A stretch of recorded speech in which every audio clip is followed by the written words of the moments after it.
think the sound's working, so I'll take these off. Look, nobody can come into StockTwits or something and say, oh yeah, I knew that was what was going to happen with BYND. What a monster stock. Making moves that almost remind me of like a Tesla or something. Really incredible price action today from BYND. And, it was slightly stressful for me because for some reason, Thinkorswim does this weird thing where like my positions in BYND showed me flat deltas, not getting hurt on the move down. But for some reason, Thinkorswim like did some weird calculation and it had me like my account like going negative and like losing all this money and going negative. And I knew it wasn't true. I know not only from looking at my Greeks in Thinkorswim, but just looking at my position and knowing my position and knowing options, I knew that I wasn't losing money. But when I looked at Thinkorswim this morning, it had me losing. It said 300% of my account value was in the negative based on my position. And so even though I knew that wasn't true and that as soon as the options opened, it would be back to normal, it was still a little stressful because like as soon as the earnings came out yesterday after the close, Thinkorswim had my account like blowing up completely.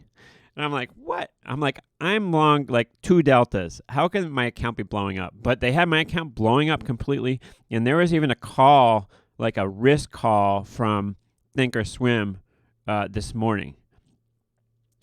As soon as the options opened, it showed me having lost like $100 and it was back to normal. But certainly stressful, when your bank tells you that you've lost all this money and it's not true, and it certainly is a test of your self-confidence and whatnot. But fortunately, it wasn't true. It's just, I don't know how Thinkorswim did it that way, but it had like these November 35 puts that I was short.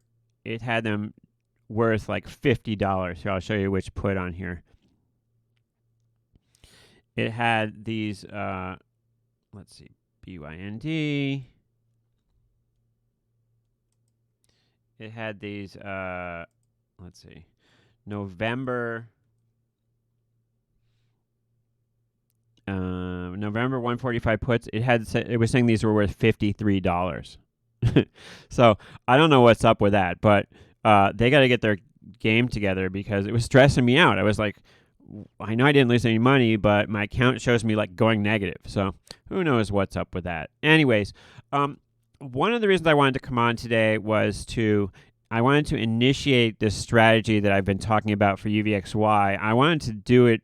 So I wanted us to kind of do it together. I wanted to initiate this new strategy on. Well, it's not a new strategy, but I wanted to initiate this strategy online with you. And once again, this is a somewhat risky strategy. It's not for the risk averse. It's not for people that don't understand options. And I'm not trying to be Mr. Cool or something. But just to give you an idea, the strategy involves selling naked calls. Okay, so we're going to go out here in UVXY, and we're going to go out to 10 days out. And I've picked a strike. I picked the 24 strike here, which is, we could pick the 24.5 strike too. The at the money is a 24.5 strike right now. And what we're going to do is we're just going to go ahead and we're going to sell one call. And we can kind of work it, but if we model this here, okay, just to give you an idea of how much money you need in your account to consider this sort of thing. If we model this here, selling one call is going to take about $2,500 in buying power, okay? And you don't want a situation where you're getting close on buying power. So let's take a look at modeling this trade in the analysis tab first before we actually put the trade on. So what we're doing is we're going to sell a naked call in UVXY. And the strategy here is UVXY slowly is moving lower. We've got a little pop today, so that's why I thought we could initiate now would be good. UVXY slowly moving lower over time. If we sell a naked call, we've got several things going for us. But you need to understand what you're doing. Selling a naked call is the equivalent, as long if this goes up, it's the equivalent of being short 100 shares of stock. So if you don't feel comfortable being short 100 shares of stock, then you don't want to do this trade, because that's what this trade is. It's as if to the downside, you don't get the benefits of short 100 shares of stock. To the upside, you get the liabilities. That's the downside of this trade. So if you're not comfortable being short 100 UVXY, and we know UVXY could pop to $100 at if there's some sort of black swan event. So if you don't feel comfortable being short 100 shares of the stock, then you don't want to do this trade, period.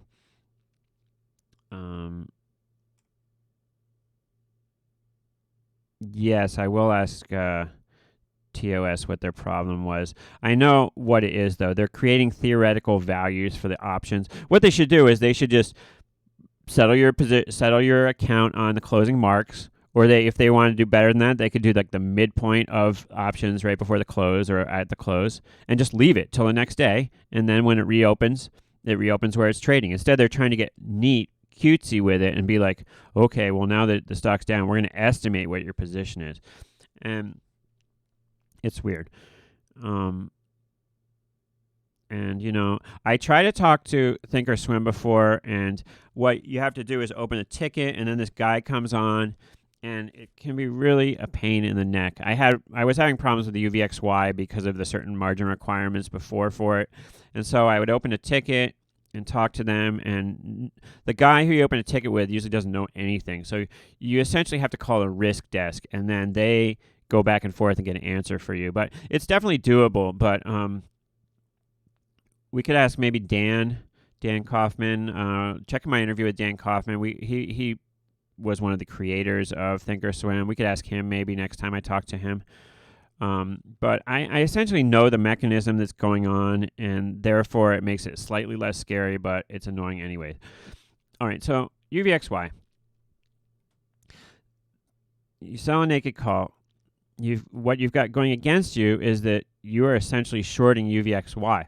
What you have going for you, however, is that you are you're collecting premium. So instead of, if you're selling in UVXY, if we are selling the August, 24.5 strike, we're not selling it. We're not shorting the stock at 24.5. Or when I say stock, I know it's not a stock, it's an ETP. It's just a shorthand. We are essentially shorting it for 24.5 plus the premium of the call. So, and every day this call is decaying, and this is the period between 10 days left and expiration is the period where a call is going to decay the most. So that is a great time to be short it. And what we do is we sell the call, and then if UVXY goes out below the strike, then we just collect the money, we move on, the position's closed.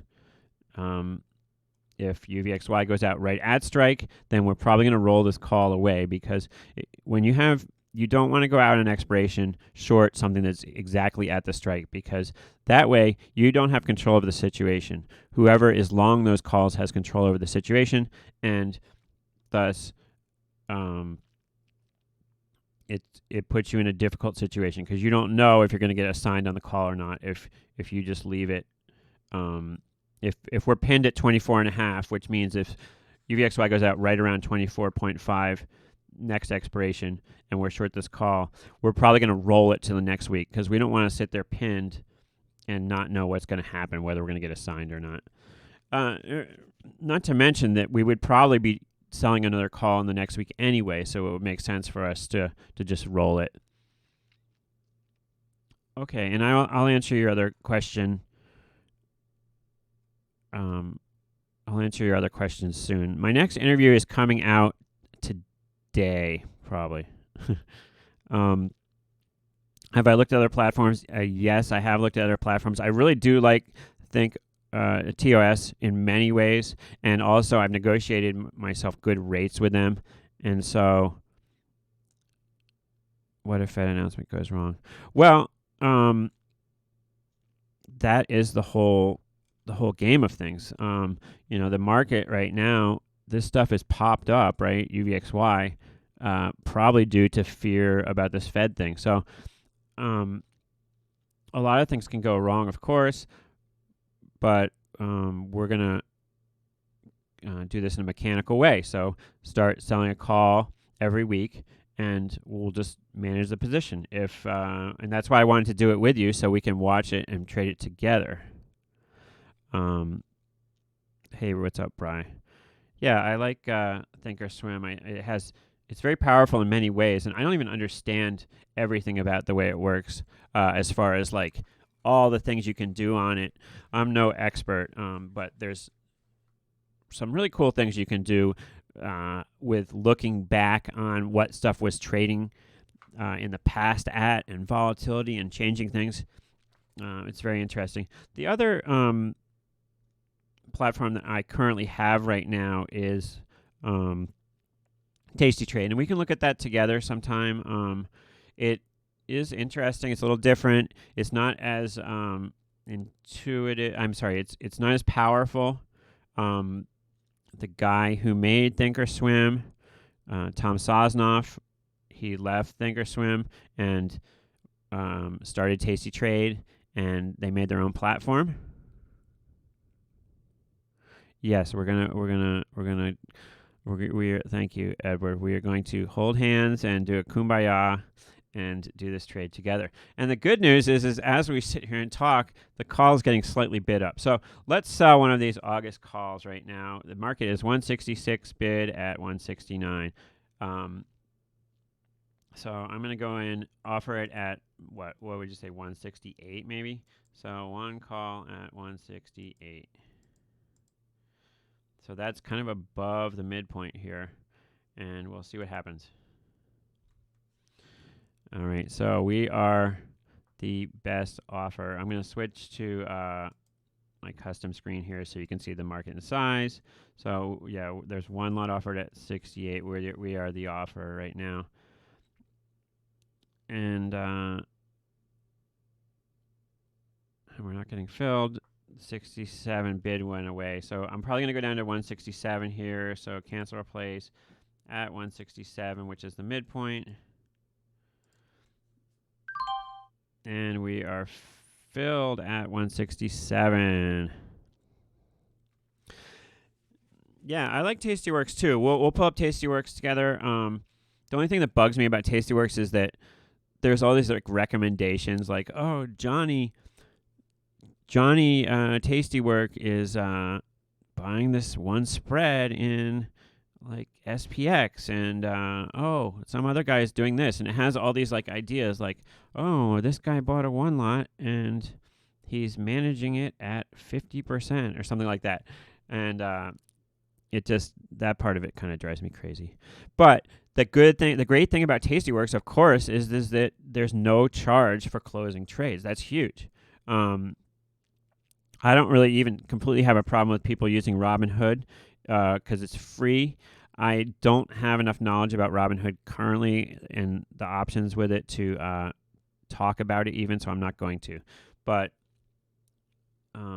there is something to be said for paying for services. If somebody's giving you a good service and it's better than the rest of them, it's worth paying a little bit for it. Certainly when Robinhood first came out and all you could do was market orders, I'm certainly willing to pay a little bit more to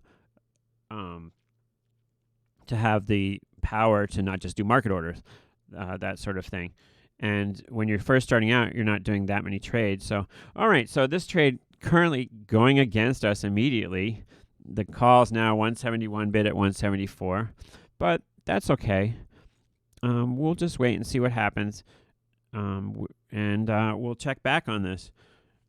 It looks like let's take a look at our Greeks real quick here.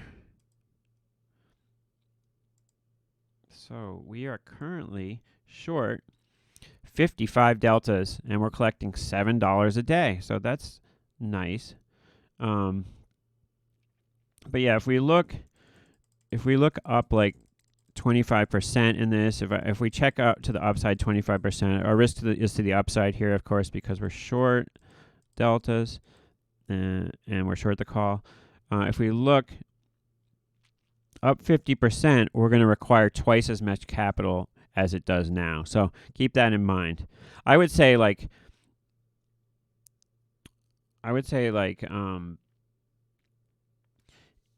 for each call you want to sell in UVXY, I would have at least $10,000 in your account. So if you've got a $10,000 account, you can sell one call per week, be short one call.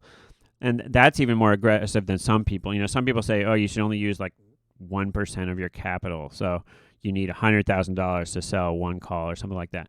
But, or $200,000 to sell one call. But for me, I don't know. I'm more I'm not as risk averse as that. I don't mind taking risk to some extent. All right, so there's our position. There's the chart. It looks pretty obvious. We make money if this thing goes up. If it goes down, and we will look forward to the Fed info. Now the market back to 169, bid at 172, and we'll follow this this trade moving forward. And maybe we'll get a little bit bigger, but let's follow it for like a week like this. And maybe we'll get a little bit bigger if things work out on this. All right, folks. Well, thanks for watching. And you think the 25 basis cut is a lock? I haven't really looked at the Fed funds rate and that sort of thing, so I'm not going to comment on it. I'm not sure. My opinion certainly is that we should not be cutting rates right now, especially with the market at like all-time highs. I mean, the ES is at 3,012 right now. I feel strongly that we should reserve things like cutting rates for when there's problems in the economy. And I know that they've telegraphed that they were going to cut rates. So I'm not suggesting that the Fed should reverse course and go from saying we're definitely cutting rates to not cut rates just because, David Lincoln out here thinks so. But what I am suggesting is that they should not have become so transparent and accommodating months ago, and that they should have kept this rate thing. Like, you can slowly over months change your stance to like, oh, we're just going to stay steady with this, but if any sign of trouble comes, we'll cut. Something like that.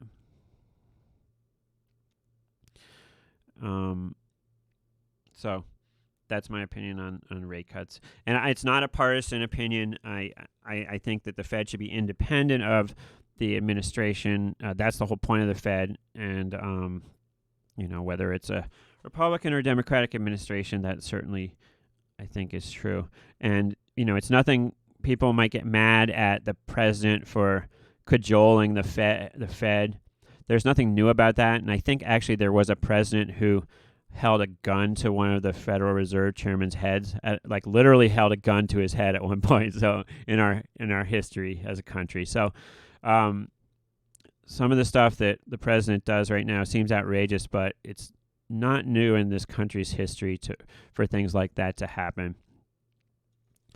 The rate cuts and things like that are important, and they have telegraphed for a while that they were going to do this cut, so I think they kind of have to do it at this point. But me personally, I disagree with it. I think when the economy is doing well, you want to add tools to your toolbox. The way you do that is you continue to raise rates, and depending on inflation, I think inflation is a huge key to what the Fed needs to do. If you look at countries after World War I and World War II, like maybe Romania, for example, where inflation really got out of hand, what happens is if there's a lot of inflation, it kills your savings accounts. If your family has money saved in a savings account or somehow money saved, if there's like super inflation, it just wipes out your savings. And so although we haven't had like hyperinflation, like I know a perfect example is Brazil in the 80s. There was hyperinflation. They kept having to rename the bills because the money was just worthless over and over again. That is a reason to raise rates. You might say, well, why would you ever want to raise rates? It slows things down. It doesn't stimulate the economy. But the thing is higher interest rates, yeah, it hurts people that want to borrow money, but it helps people that lend money. And if you have a savings account at your bank, you're going to get a better interest rate when interest rates are higher. So I know it seems like kind of a ripoff these days because the spread between how much they get and how much they give you is so bad lately. But we haven't seen, we've seen mixed messages as far as inflation, obviously, recently. Gas prices haven't gone up all that much. We've finally seen gold start to make a move in this last year. It's been moving up, but I mean, for a long time, gold got up to, what was it, 17 or 1900 at one point, and then it's just been hanging. It was hanging around 1250 for a really long time. Gold starts to rally now. That's a sign of the dollar being devalued. And you could be seen sort of as an inflationary sign. Anyways, I'm getting off track here. We've got our position on. Currently, the market's 168 bid at 171. We will follow this. And thanks for watching. And leave any other questions in the comments, and I will try to answer them as soon as I can. And I want to get that video hopefully out today with the interview, and I will do so. So talk to you soon.